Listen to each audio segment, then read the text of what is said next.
भारत की सभ्यता में ये रहा कि व्यक्ति ने किसी भी बात का क्रेडिट खुद नहीं लिया। हमने कहा जो है वो ऊपर वाले के हाथ में है, हम तो कठपुतलियां हैं, डोर खींचता है और हमें नचाता है, यही मानते हैं। पूरी इंडियन फिलोसॉफी इसी प्रकार की। आप किसी माइंड सेट पूछ लोगे, किसी व्यक्ति की जन्म हुआ, भले तो हम कहते हैं कि साहब ये किसका आशीर्वाद है, भगवान। किसी की मृत्यु हुई तो हम कहते हैं भाई अपने हाथ में थोड़ी था, ये तो ऊपर वाले के हाथ में। आपका सिलेक्शन भी हो जाता है तो भी आप कहोगे साहब, आपका नहीं होता है। अपने ये बेसिकली ये मान के चलते हैं कि जो कुछ करवाया जा रहा है किसके द्वारा करवाया जा रहा है, भगवान। इवन मतलब अपने पुरानी किताबों में राइटर ने अपना नाम नहीं लिखा है। कोई पुरानी किताब है, राइटर उसने लिखा ईश्वर की कृपा से पुस्तक लिखी है, क्योंकि बंदे को ये लगता था कि यह कहना कि मैं लिख रहा हूं, ये तो अहंकार है ना, तो घमंड है ना, मैं कौन हूं।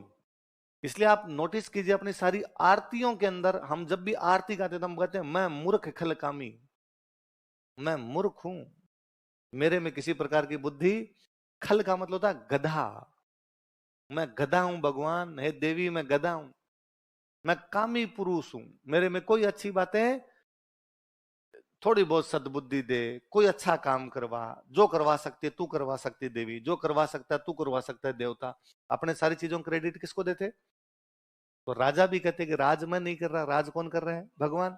मेवाड़ वाले एक भगवान अलग अलग हो सकता है मैं ये कहूं कि मेरे तो भाई जो करवा रहे विष्णु भगवान करवा रहे हैं ऐसे, आपको नहीं सर, हमारे तो कृष्ण जी करवा रहे हैं, आपको मेरे गणेश जी वाला ठीक बैठता है सर, मुझे लगता है मेरे वाले गणेश जी करवा रहे हैं साहब। सबके अलग अलग भगवान हो सकते हैं।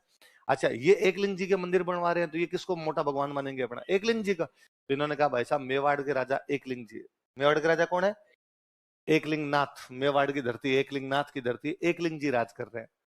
तो लोगों ने कहा भाई साहब टैक्स तो तुम लेते हो, फिर एकलिंग जी को जमा करा दे, एकलिंग जी अपने आप ही टैक्स ले लेंगे। उनका सुनो, एकलिंग जी तो पूरी दुनिया को ही संभालते हैं, युगांडा रवांडा तवांडा को भी एकलिंग जी संभालते हैं, ऑस्ट्रेलिया न्यूजीलैंड को भी एकलिंग जी संभालते हैं, इथोपिया जिबूती और सोमालिया को भी वही संभालते हैं, स्पेन फ्रांस पुर्तगाल को भी वो संभालते हैं। अब एकलिंग जी कहां कहां देखेंगे, तो जिम्मेदारियां बांट रखी है। तो मेवाड़ की जिम्मेदारी मुझे दी, इसलिए चुपचाप मेरे को टैक्स जमा करा दिया करो, वरना तुम जानो। और लोगों को लगता है यार जब एकलिंग जी ने इसी आदमी को भेज रखा है तो थोड़ा ढंग का आदमी तो है। तो अपने राजा खुद को राजा मानते ही नहीं थे, अपने राजा ये मानते कि हम भगवान के भेजे हुए हैं, भगवान के राजत्व का दिव्य सिद्धांत,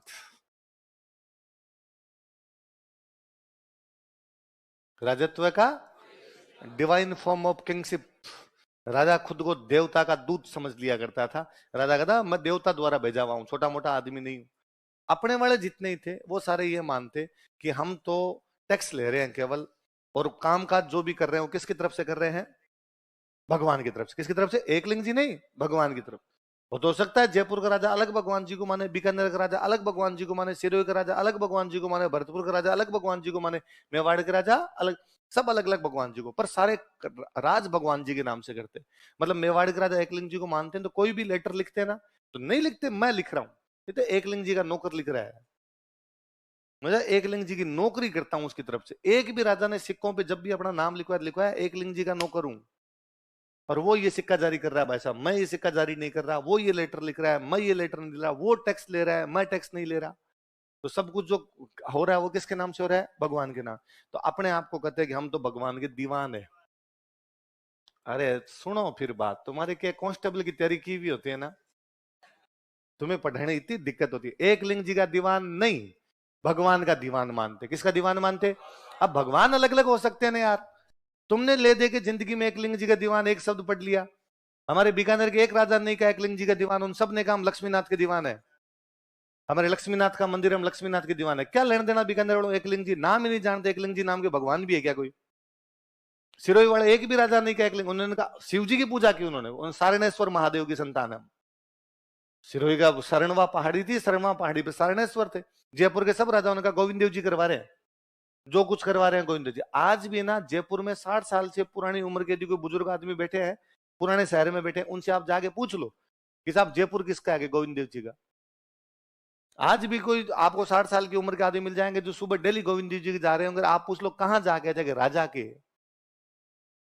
कहां जाके आए, राजा के दर्शन करके आए थे। तो जयपुर का राजा कौन?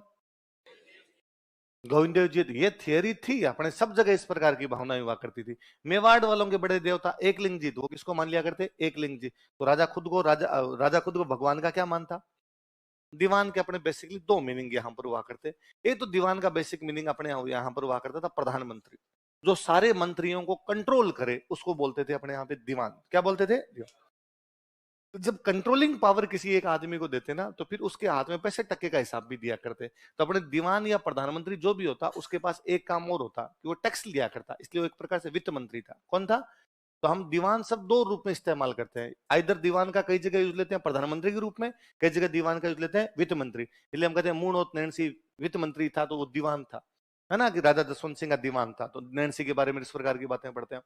तो दीवान के दो मतलब है, क्या क्या मतलब है? प्रधानमंत्री और वित्त। प्रधानमंत्री का मतलब क्या होता है? तो सारे मंत्रियों को कंट्रोल करे। तो कंट्रोल करे इसका मतलब थोड़ा विश्वास वाला आदमी है। भाई राजा कहता मैं राजा हूं और मेरे 10 मंत्री है। अब राजा कहता मैं एक एक मंत्री से बात थोड़ी करूंगा, तो साहब आप में से एक प्रधानमंत्री होगा, वो मेरे को आगे बता देगा क्या करना है। तो मेरे को कृषि मंत्री की बात पूछनी है, तो प्रधानमंत्री आगे कहेगा साहब कृषि मंत्री की ये समस्या है, या मैं उसको ऑर्डर दूंगा कृषि मंत्री को जाके ये कह दो। तो मैं दीवान को कहूंगा। किसको कहूंगा? तो अब जब इतना पावरफुल आदमी और मेरा इतना विश्वास है कि मैंने बाकी कंट्रोल उसके पास दे रखा, तो फिर पैसे टके के हिसाब भी उसी को दे दूं। तो अपने यहाँ दीवान बेसिकली दो काम करते, दीवान मंत्रियों को कंट्रोल भी करते, और दीवान क्या लिया करते थे? टैक्स। पर जैसे जैसे व्यवस्था बड़ी होती है ना, तो फिर कई बार दो अलग अलग बना देते कि साहब प्रधानमंत्री अलग होगा और दीवान अलग होगा। तो हम आगे पढ़ेंगे कई रियासतों में प्रधान जी अलग होते और दीवान जी अलग। पर जब भी नॉर्मली दीवान कहा जाए तो दोनों मतलब लिए जाए उसके, उसका मतलब प्रधानमंत्री भी और उसका मतलब क्या है? वित्त मंत्री भी है। तो मेवाड़ के राजा, अब राजा क्या लेगा? टैक्स लेगा। तो राजा टैक्स ले रहा है, तो भाई किस बात का टैक्स ले रहा है? मैं तो वित्त मंत्री हूँ। किसका वित्त मंत्री है? तो भगवान का वित्त मंत्री। मेवाड़ बोलोगे भगवान कौन? एक लिंग जी। तो मैं तो एक लिंग जी का वित्त मंत्री हूँ। वित्त मंत्री को क्या बोलते थे? दीवान। तो मैं एक लिंग जी का क्या हूँ? दीवान। कौन? मेवाड़ के राजा। इसलिए जब भी कोई सिक्का जारी होगा तो कहेंगे एक लिंग जी के दीवान की तरफ से जारी किया जा रहा है। कोई भी डॉक्यूमेंट भेजते तो लिखते कि किसकी तरफ जारी किया जा रहा है? एक लिंग जी के दीवान की तरफ से जारी किया जा रहा है। सब कुछ जो भी काम होंगे किसकी तरफ से होंगे? एक लिंग जी के दीवान की तरफ से। इसलिए आप अभी तक भी महाराणा प्रताप के जब गाने सुनते हैं, महाराणा प्रताप के बहुत फेमस गीत है जो कभी आपने कभी सुना हो इधर उधर, हल्दी घाटी रो समर लड़ो वो महाराणा प्रताप कट है। उसमें वाकई लाइन है, वो एक लिंग दीवान कट है। वो एकलिंग जी का दीवान कहाँ चला गया हमारा? आज भी महाराणा प्रताप को महाराणा प्रताप नहीं बोल रहे, क्या बोल रहे हैं उसको? एकलिंग जी का दीवान। तो मेवाड़ के सारे राजा खुद को किसका दीवान मानते? अच्छा, जिस बापा रावल की हम बात कर रहे हैं, इसको चित्तौड़ क्यों लेके गए थे?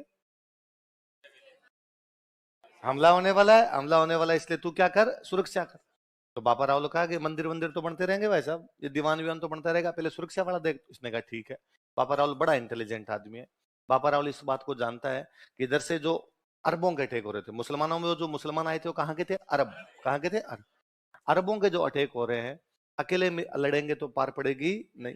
तो आसपास के सारे राजाओं को कहता है मेरे अंडर में आओ, सेना बढ़ाओ। भाई सारे राजा को प्रॉब्लम है, सारे राजाओं को पता है कि एक बार क्रॉस करके तो हमारी भी दिक्कत आनी है। तो सारे राजाओं ने कहा भाई हमारी अकेले लड़ने की तो हिम्मत है नहीं, तू हमारा नेता बन जा, हम तेरे साथ लड़ लेंगे।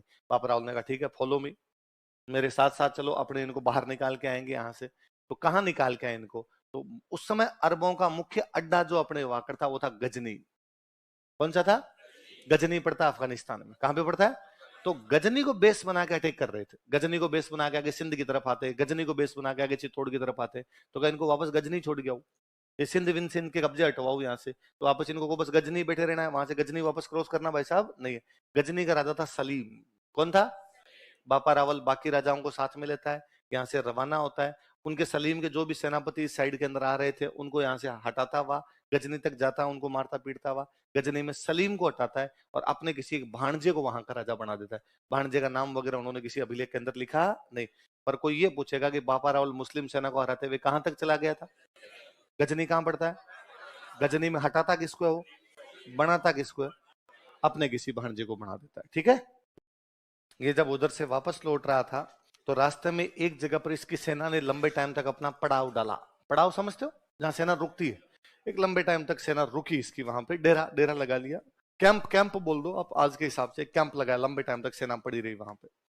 जब किसी जगह पे सेना रुकती है ना आके, तो वहां दुकानें खुल जाती है। भाई सेना को चाहिएगा ना, खाने पीने का सामान चाहिए, घोड़ों के लिए सामान चाहिए, तो वहां बाजार बन जाता है।